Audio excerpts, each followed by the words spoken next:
हरे कृष्णा। हम सब ने सुन रखा है अच्छे से कि भगवान हमेशा भाव के भूखे होते हैं। जिनका भाव शुद्ध है भगवान उससे कभी भी दूर नहीं है। इसी प्रकार एक संत एक गांव में रहते थे। उनके अपने खाने का कोई ठिकाना नहीं था। गरीब थे, कभी कभी खाने को मिल जाता था तो भगवान को भी भोग लगवा देते थे। अदरवाइज वो मतलब कि खुद तो भूखे रहते थे पर भगवान के लिए व्यवस्था करते थे।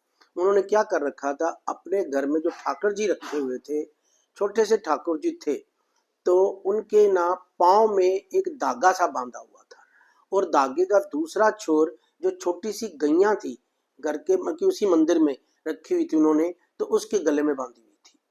तो एक बार एक महात्मा आए तो उन्होंने देखा कि तुम्हारे घर में ठाकुर जी तो बड़े सुंदर है, कुशा में विराजमान किए हुए थे उन्हें सूखी घास में, और इनका दूसरे धागे का दूसरा पांव गांव के गले में क्यों बांधा हुआ है।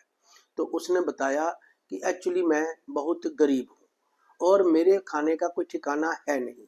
कभी कभी खाने को मिलता है तो कभी 3 दिन 4 दिन भूखा रहना पड़ता है। तो मैं सोचता हूँ कि कभी ऐसा ना हो जाए कि मेरे भगवान भी भूखे रहे। तो मैंने क्या किया हुआ है कि उसी प्रांगण में जहाँ भगवान की छवि रखी हुई है, एक छोटी सी मिट्टी की गैया भी रखी हुई है।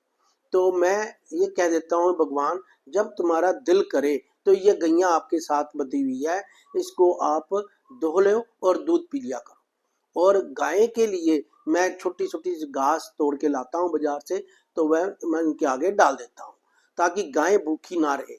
गाय अगर घास खा लेगी तो दूध दे देगी और दूध से वो मेरे ठाकुर जी पी लिया करेंगे।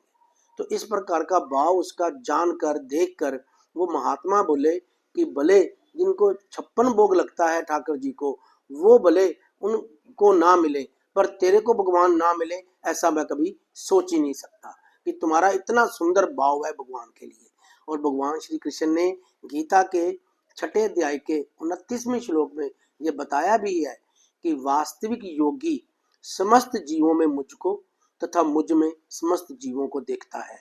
निस्संदेह स्वरूप सिद्ध व्यक्ति मुझ परमेश्वर को सर्वत्र देखता है। हरे कृष्ण।